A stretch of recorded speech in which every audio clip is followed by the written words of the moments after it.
Today I'm going to be showing you guys the easiest way to install baseboard, or at least just the way that I do it, which I think is the easiest. Although if you guys know a better way, leave it down in the comments below. For those of you that are new to the channel, welcome. I'm Crandall, and this is our house we bought 2 years ago. It's looking a whole lot better than it did 2 years ago, but we are in the middle of our remodel, our 2-year remodel. I'm guessing it's probably gonna take 3 years by the time we get everything done, the outside, the roof, all of that. So if y'all want to follow along on our journey as we build this house or rebuild this house, hit that subscribe button and follow along. But today, like I said, we're going to be putting up some baseboard. So you can see I've got the hallway baseboard done. I've got the baseboard, the door jamb around here.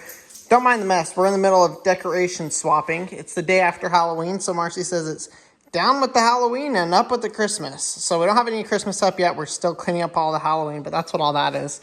So we're going to go ahead. I'm going to put the baseboard in this area right here, hopefully this whole wall, and then around the fridge and around the corner of the wall. So I think that's all I have. I don't have enough. I didn't buy enough baseboard to finish off this whole area, and I'm going to go buy more tomorrow. And I'm also buying the door jamb stuff for the barn door, so that'll come on a future video.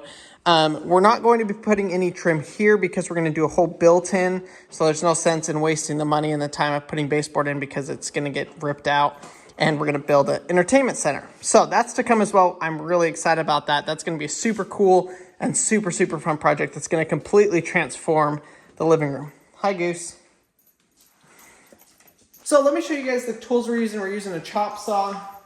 And then this is my my cordless brad nailer. So I'm using 18 gauge brad nails that are 1 3/4 inch long. You might be able to get away with 1.5, but I'd recommend 1 3/4, just depending on the thickness of your baseboard. So we're gonna go ahead and use this to nail it up. I love the cordless stuff, the airless, air compressorless. Usually you have an air compressor and a brad nailer, and that's how you do the baseboard. But this is super convenient, y'all, without having to worry about an air hose or an air compressor. So it's a little bit more expensive, but if you're gonna do this more than once, highly recommend it. So I'm going to go ahead and actually, y'all check this out. So whoever the drywaller was, oh man, I don't even know. Oh, there we go. They did some pretty good texture down here at the bottom, as you can see, which is going to make it kind of hard for the baseboard, especially like this, for the baseboard to sit flush. So we're going to have to do a little, oh, look at the beetle, a little vacuuming. But I need to get in here with a something to just kind of flatten this out so that the baseboard will sit really flush and tight with the wall. Dang drywall people. For those of you that don't know, I did the drywall. So yeah, I'm the one to blame for that. But I'm going to just scrape that off. We'll see if I can come up with a good way to get that smooth. This is what I was able to come up with. I've got like a putty knife and then a chisel. I don't know which one will work better. Let's give it a look. Most of it's pretty good. It's just a little bit in a couple areas.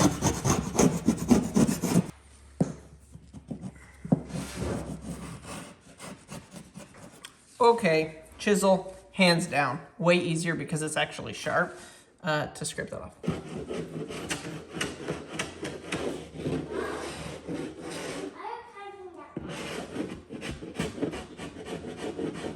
I ended up grabbing just this piece of trim to make sure it all lines up and everything. I think that's about as good as we're gonna get, so that'll work.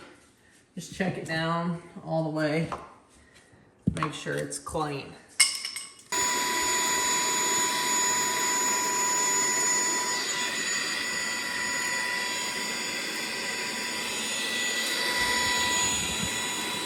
Here's another little trick for y'all. I've got some indoor safe insect killer spray stuff. This is the same stuff like if you hire a pest control company to come out and spray their house, they'll spray this. This is for the spiders and every other creepy crawly that exists, I guess. So I'm gonna go ahead and actually spray it in the gap there. That's a normal gap to have where your flooring and your drywall all meet together, and that's why you put baseboard on to cover that up. But I'm gonna go ahead and just spray it down there, just as an added layer of protection to keep down more of the bugs, hopefully. Fingers crossed.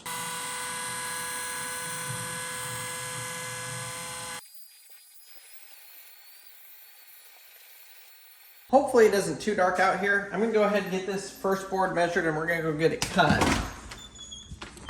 I'm just using this chop saw right here. Sorry it's dark, y'all. A lot of times, nighttime's the only time I really get a bunch of time to work on projects, so that's what we're doing. All the kids are asleep. We'll go ahead and get that measured and get cut. It's 101/8 and one end needs to be mitered. So we're gonna go ahead, we're gonna miter this side at a 45-degree angle, which I'll show you kind of what that means if y'all don't know, but it means cut this at a 45-degree angle. And then we'll measure it and then cut off squared on the other end.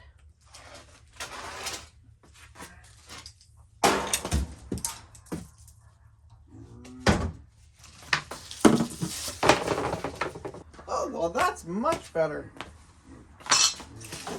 All right. So this has a automatic marker of where it's 45, but I've come to find it's usually not very accurate.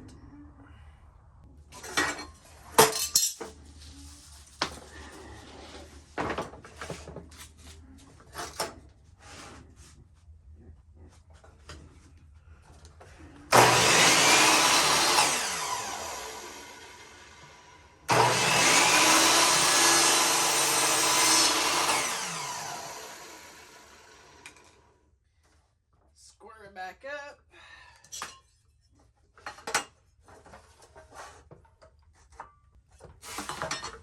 Now measure 101 1/8.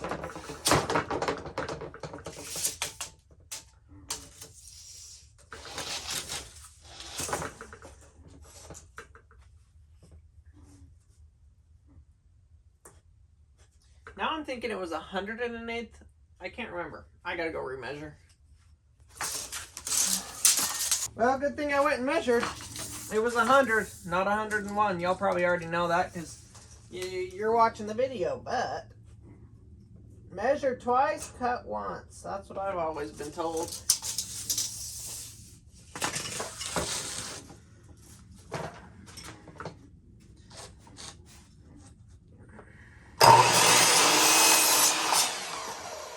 Now cross your fingers it fits.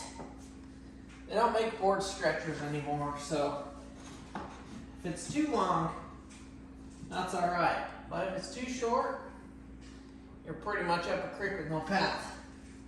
That looks pretty darn good to me, though.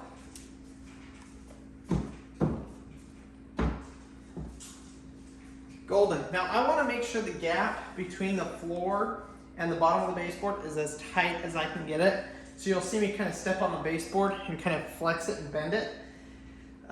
That's so that the baseboard will sit as tight to the ground as possible. That'll keep any bugs from going under the baseboard or dust, dirt, dog hair, whatever. You're still gonna have some, but at least we'll cut it down quite a bit. Let me show you guys real quick the brad nails we're using.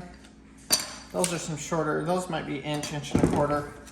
Like I said, we got the 1 3/4 inch. Well, that was done. There we go.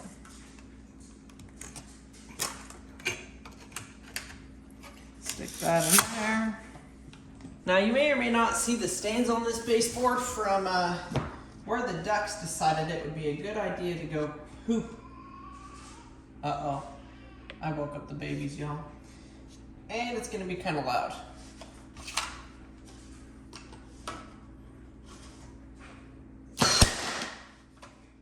Check it. So that actually did sink the nail in deep enough. Sometimes you don't get the nail sunken all the way and you gotta come back and refix stuff and it's a pain in the butt. So you wanna make sure you sink it in all the way.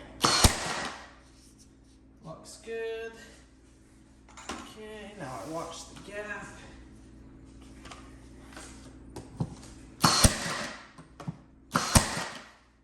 Now, an important thing with this is you do want to nail these in on the studs. This wall actually has plywood and drywall, so the nails are grabbing the plywood even if they're not hitting the stud exactly, which is fine for this. But if you only have drywall, you want to make sure that you're getting into the studs. Otherwise, your baseboard won't suck up tight against the wall, or it will come off really easy. Usually a combination of both. This is Maverick's room right here. I'm just waiting for him to start crying. Hopefully he'll sleep through this.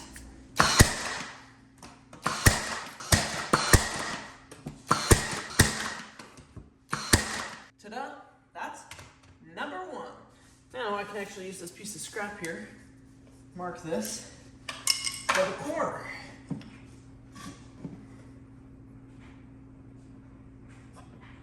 Another tip when you're doing baseboard is start with your biggest pieces and your biggest cuts first. Now I measured this out, and so this obviously isn't the longest wall, it's the wall behind us, but I measured it out and I knew that this was going to be a full stick anyways. But typically you want to start with your longest wall. That's going to leave you with the least amount of scrap at the end. So that's obviously the goal, save you a little bit of money, and then you can use all of your small pieces in corners and extra pieces like that.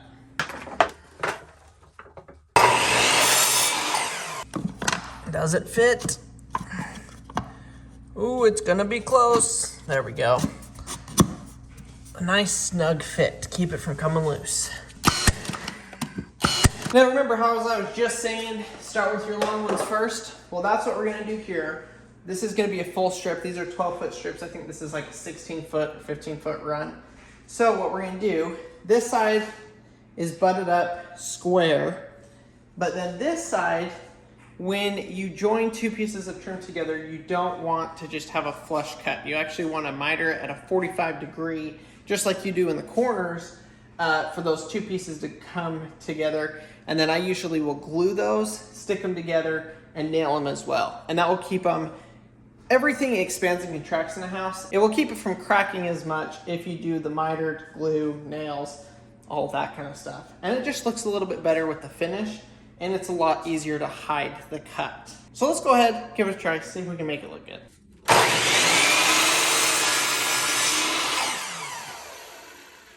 Now I'm gonna go ahead and miter this one too, and then we'll measure the length of it. But I'm flipping this one over because it's gotta be opposite of the first one, so the cuts will line up. We don't want two buttoned together like this, they've gotta butt together like this. Doesn't make sense, I'll show you. Ooh, it is chilly out there, y'all. It's like 40 degrees. Might be even a lot colder than that, actually. I think it's gonna get down to like 28 tonight. Look how straight my board is. They've been outside, and I propped them up on one end because there was a little bit of water on it, and it warped them. It shouldn't be any big deal, though. Hopefully we can just bend it back.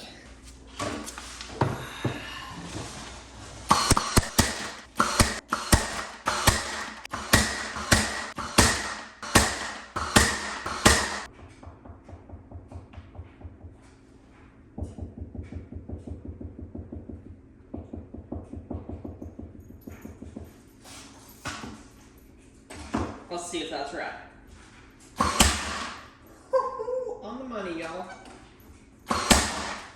The knocking stud test. So now I'm going to take my measurement from the corner. Oh, this is going to be a double miter, actually. I forgot about that.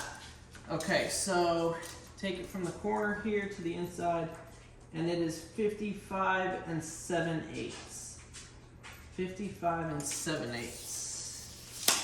To the inside. This is where it gets complicated, where you're mitering both sides at a different angle. I mean, it's all at 45 degree angles, but you're cutting both ends of the miter to get everything to line up exactly. This is where I messed up a lot.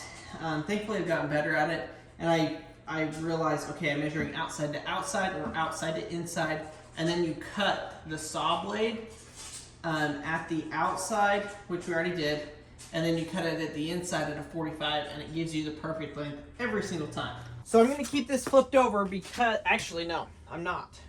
We flip this like this. Now we measure our 55 5/8 off of the edge of this here. Yep, keeping it flipped. See what I mean? This is where it gets a little tricky. But this is right. Okay, so keep it flipped. 55 and 7/8 is right there. And then we're actually gonna give it just a hair more. If I have to come back out and retrim it, I will.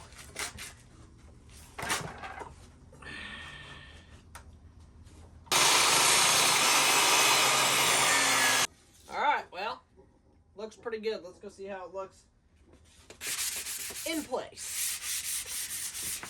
All right, y'all, do you think we got it on the first try? We're about to find out.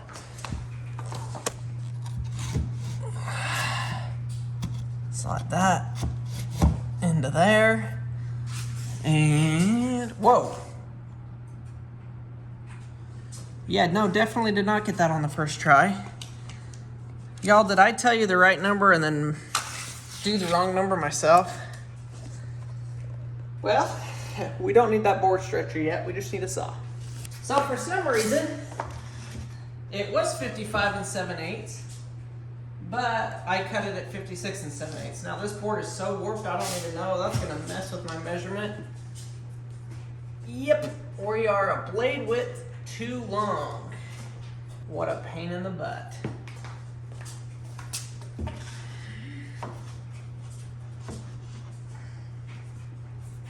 I think that's gonna work just perfect.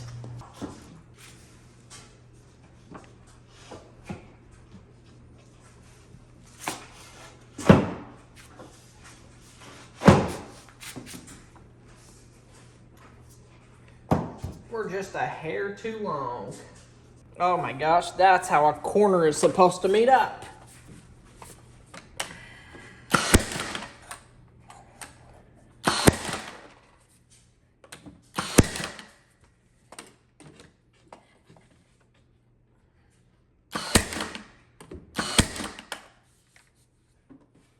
Well, that's actually all the baseboard I have. I've got just some tiny pieces, but not enough, I don't think, to actually do around the fridge right here. So I'm gonna have to measure, figure out how much more I need, go back to Lowe's and pick it up. But you can see what I was able to get done right here. And that's the basics of it.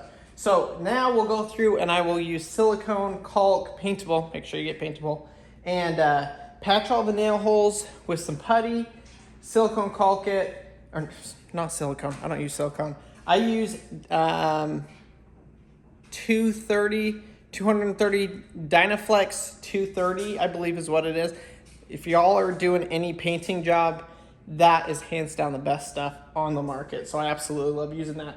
But come through, caulk this all, patch the nail holes, and then it's ready for paint. So it's really that simple. It's a little time consuming going through and patching the nail holes. You want to patch them, sand them, and then use the caulking, caulk the top of it. That's the easy part. But other than that, you paint it and you're done. And it completely transforms the look of the space.